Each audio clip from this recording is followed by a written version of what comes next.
بسم اللہ الرحمن الرحیم۔ جب مرزا قادیانی کے مسئلے پر مرزا ناصر سے اسمبلی میں بحث ہو رہی تھی اور اس بحث میں سرخیل علماء حضرت مفتی محمود تھے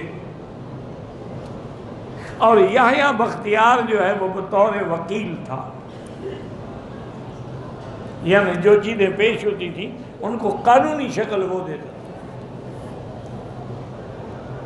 تو ایک دن مرزا ناصر نے یہ کیا کہ اتنی بڑا بنڈل اخباروں کا اور اشتہاروں کا لے کے آیا اور اس نے کہا کہ جناب سپیکر یہ پڑھیں، یہ بریلوی علماء نے فتویٰ دیا ہے کہ دیوبندی کافر ہے۔ یہ فتویٰ دیا انہوں نے کہ وہابی نجدی کافر ہے، اور یہ اشتہار پڑھیں حضرت اس میں علماء دیوبند نے فتویٰ دیا ہے کہ بریلوی کافر ہے۔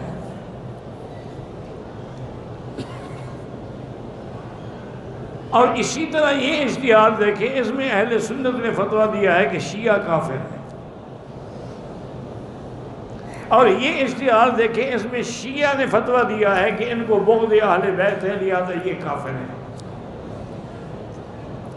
اسی طرح انہوں نے کہا کہ پرانے علماء میں بھی کہتے تھے کہ یہ کرامیہ کافر ہیں، قدریہ کافر ہیں، جبریہ کافر ہیں، مشبہہ کافر ہیں۔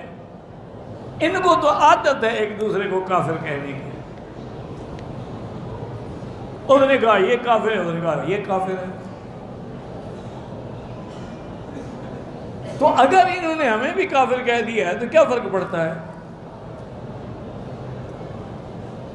تو مجھے اس دوست نے بتایا تھا یہ قصہ جو اس وقت اسمبلی میں موجود تھا۔ انہوں نے کہا حقیقی بات یہ ہے کہ ہم جتنے وہاں علماء بیٹھے تھے نا، سب کے چہرے اتر گئے کہ اس کا کیا جواب دے کہ بات تو ٹھیک ہے، اشتہار چھپے ہوئے ہیں، کتابیں موجود ہیں، فتاویٰ موجود ہیں، اس کا کیا مفتی صاحب جواب دے سکتے ہیں؟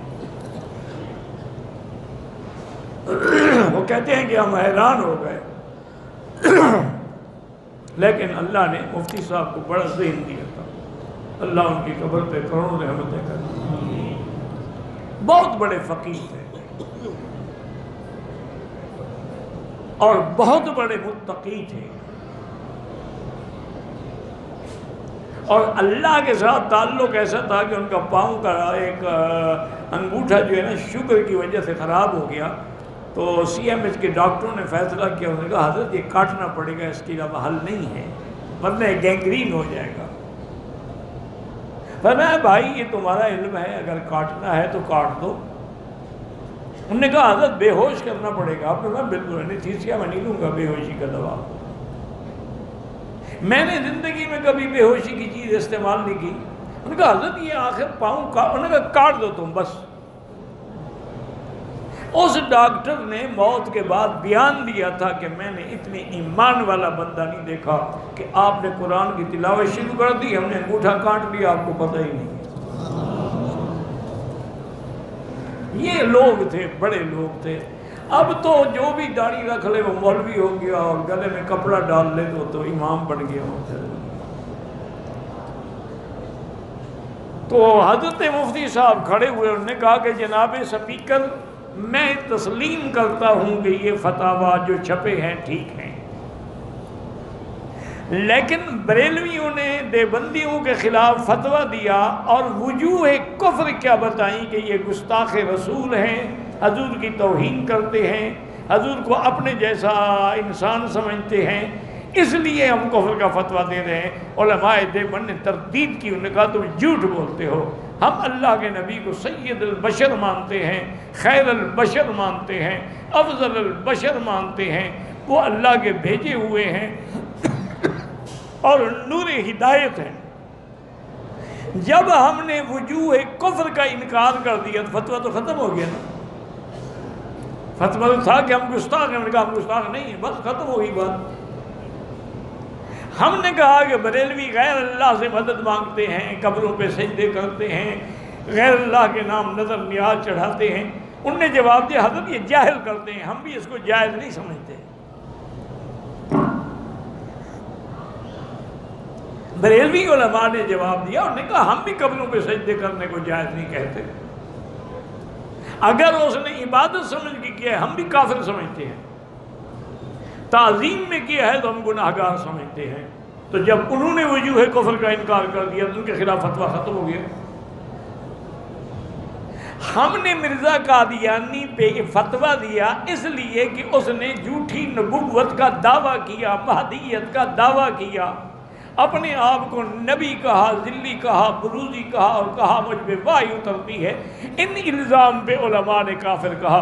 تم بھی وجوہ کفر کا انکار کر دو، ہم فتویٰ واپس لے لیتے ہیں۔ تم بھی کہہ دو کہ نہیں وہ نبی نہیں تھا، تو جب تم کہہ دو گے ہم فتویٰ واپس لے لیں گے، بات ہی ختم ہو گئی۔ تو اب مرزا ناصر کیسے واپس لے؟ سپیکر نے کہا دیکھیں مرزا صاحب بات تو مفتی صاحب کی صحیح ہے کہ جن جن وجوہات میں فتوے لگے ہیں جب وہ سبب نہ رہا تو فتویٰ بھی نہ رہا، لیکن تم لوگوں پہ جو فتویٰ لگا ہے وہ تو سبب باقی ہے، لہذا تم سے یہ فتویٰ واپس نہیں لیا جا سکتا۔ یہ اللہ کی شان ہے۔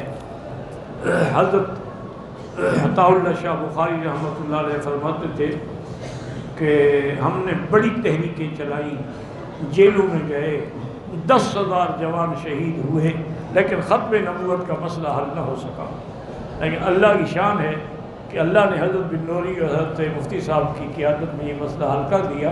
تو ہمیں بعد میں سمجھ آئی کہ ہماری اسٹریٹ پاور تو تھی لیکن اسمبلی میں ہم نہیں تھے، جس وجہ سے ہم ہار گئے۔ یہاں اسمبلی میں بھی تھے اور باہر بھی تحریک چل رہی تھی، لہذا فیصلہ الحمدللہ ختم نبوت کی حق میں ہو گیا۔ تو میرا بھائی یہ باتیں ہوتی ہیں، اللہ سے دعا کیا کرو اور بلا وجہ ایک دوسرے پہ کیچڑ نہ اٹھانا کرو۔ کچھ بھی ہو وہ ایک تو ہے نا ون لاتا ہے اسے۔ جو آدمی اللہ کی توحید پہ، حضور کی رسالت پہ ایمان رکھتا ہے، باقی حیات معیت اختلافی مسئلے ہیں، اس پر کسی کو کافر کہو اور نمازیں نہ پڑھو تو اچھی بات تو نہیں ہے۔